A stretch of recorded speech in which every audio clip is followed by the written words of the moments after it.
see if you can find out when he's going to take his vacation. Yeah, can I help you? I think so. I'm Chuck Adams, the crew leader of the scaffold team. I was told you had a job for us. Oh, yeah, that's right. I almost forgot about you guys. But anyway, it's a simple job. We need a 2-level scaffold so maintenance can get at a flange. Okay. Where is it? It's the flange on the HCL line out by the switchgear room. Look, you can't miss it with all the red tags all over it. I was just out there. Everything's ready to go. What about the permit? We'll take care of that pronto. Okay. You need to stay clear of the 4-inch line because it's carrying some superheated steam. And be careful around the big PVC line. It's handling a nasty corrosive chemical. You drop something heavy on that sucker, it's liable to rupture. If any of your crew gets a hot foot, there's a safety shower out behind the P125 compressor. Where? The big centrifugal. Look, you have no trouble finding it. Just follow your ears. And that should do it. Any questions, Chuck? Nah. Sounds like a piece of cake. Let's see.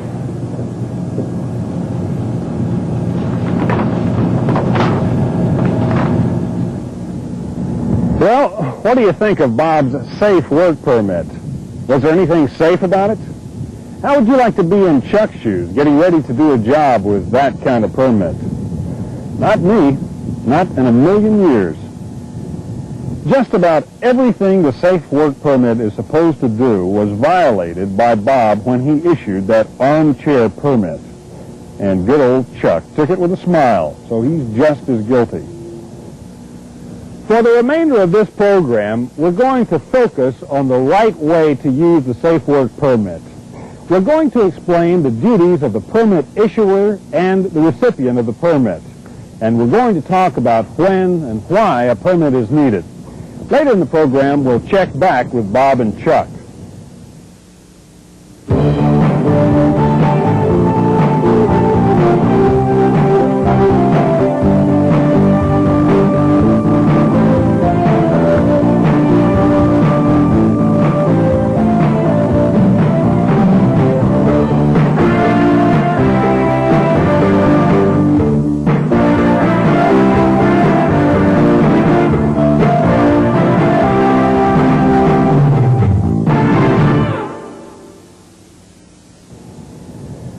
In any plant, there are many potential hazards.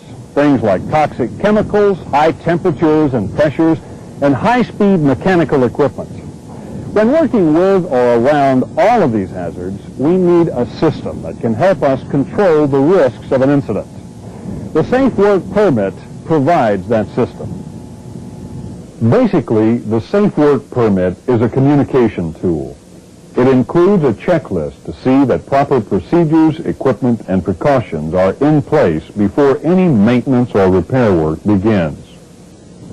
Many jobs require the issuing of a Safe Work Permit. These include some electrical work, welding and hot tapping, non-electrical hot work, line and equipment opening, confined space entry, excavation, hydroblasting, radiography, online leak repair, asbestos jobs, and personnel and some equipment lifts. Permits are also required when any person or group requests one. The permit system is only as good as the people behind it. Both the permit issuer and the recipient of the permit have important responsibilities. Let's start with the person who issues the permit. The permit issuer's first duty is to make sure the work area is free of hazards. On some jobs, this will mean isolating equipment and applying red danger tags, cleaning and purging the area to remove hazardous chemicals or residues, and testing the area for toxics, flammables, and oxygen deficiency. Before a permit is issued, there must always be a joint job site visit involving the permit issuer and the receiver of the permit. The purpose of this visit is to avoid any misunderstanding about what the job entails and what the hazards are in that particular area. Plus, another set of eyes helps to see any hidden hazards. During the visit, the issuer of the permit should check out the area to make sure it is physically safe for work to start. It should be free of any obvious hazards like chemical leaks or deteriorated equipment. The issuer should point out exactly what needs to be done and identify the specific area or equipment to be worked on. The recipient should be informed of the status of the equipment or area, including what steps have been taken to prepare it for work. In some cases, it may be necessary to mark the equipment or area to avoid confusion. The owner should also warn the person doing the work of any local safety hazards. These could be within the equipment itself, chemicals, for example, or they could be in the general area where the work is being done, like high-voltage lines. Emergency equipment like eyewash stations should be checked, and the location of fire extinguishers identified. The permit recipient should also know what to do in the event of an emergency. Let's now go back and see how Bob and Chuck should have handled the safe work permit process. How about if you see if you can find out when Mr. Brown's going to take his vacation? Yeah, can I help you? I think so. I'm Chuck Adams, crew leader of the scaffold team. They told me you have a job for us. That's right, we do. It's a simple job, but I need to point out a few things that you need to be aware of out at the job site. Okay. Let's take a walk out there and I'll write you a permit.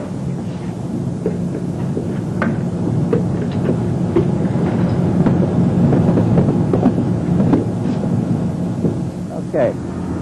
Now, this is where the area is where your people are going to be working. Okay. Well, everything looks normal out here. Now, what we need you to do is to build a 2-level scaffold so maintenance can get at a flange up there. All right. Now, be careful around this line up here. It's carrying superheated steam, and it'll burn you if you make contact. Now, the other major hazard is a corrosive chemical that runs through this PVC line. Now, be careful not to drop any tools or pipe on this line because you could break it open. Well, we'll keep our stuff off those lines, believe me. Okay. Now, we keep a fire extinguisher next to this pipe support, and there's a safety shower and eyewash station over here. Also, your people need to carry an emergency escape respirator when they work out here. I'll make sure of it. And that about covers it. Any questions? Yeah, just a couple things. On this PVC line carrying corrosive, would it be all right for us to protect it with a shield of some kind? Oh, yeah. Looks like Bob did a better job second time around, and Chuck did a better job too. That's important because it's the receiver of the permit who has to do the work safely. Let's take a look at the duties of the permit recipient. Before starting work, the recipient should thoroughly understand all aspects of the permit. Don't start work if you have any questions that could affect the safety of personnel or equipment. Also, share all details of the permit with your crew. They need to understand the nature of the work and the hazards as much as you. If the scope of the job changes, notify the permit issuer before expanding or changing the nature of your work. The whole idea behind the safe work permit is communication between the owner and those doing the work. A change of scope could bring new and different hazards into play, so keep the owner informed. Keep an eye out for hazards while you're doing the job. The safe work permit only means the area was safe at the time of inspection. Conditions can and do change. If a hazard like a leak or a gas release does occur, stop the job and report it immediately. When your work is completed, clean up the job site. Don't leave a mess which can lead to accidents. Housekeeping is an important aspect of every job. Finally, when the job is finished, sign the permit and return it to the issuer for closeout. Most permits are only good for the shift in which they were issued. The status of the job and any red danger tags should be noted at the time of closeout.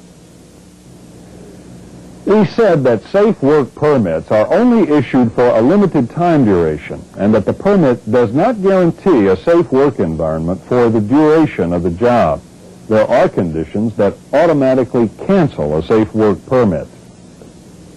Permits are considered invalid if the emergency horn sounds, if safe work conditions change, if there is an incident or accident on the job, if the scope of the job changes, or if the job exceeds the permit deadline. That's the story on safe work permits. They are a key part of our company's entire safety program. They function as a communications tool and as a safety checklist to minimize the risks of any job. A safe work permit is a requirement for most maintenance and repair jobs that are performed by people who do not normally work in the area. As the issuer of a safe work permit, you are responsible for preparing the area or equipment for work. This may involve cleaning, testing, isolating, and red tagging equipment.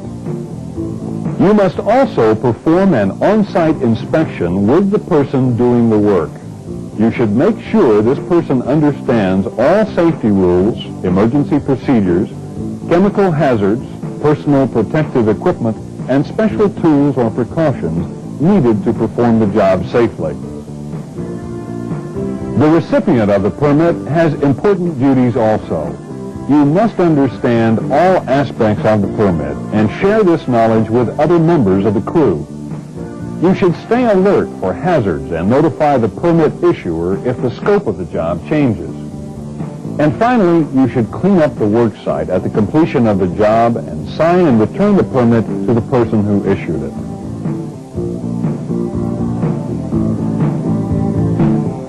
Whether you're the issuer or the receiver of a safe work permit, remember it's the backbone of our company's safety program.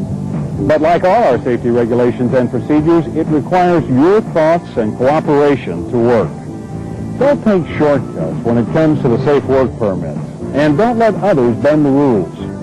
Stay within the system, and the system will work for you.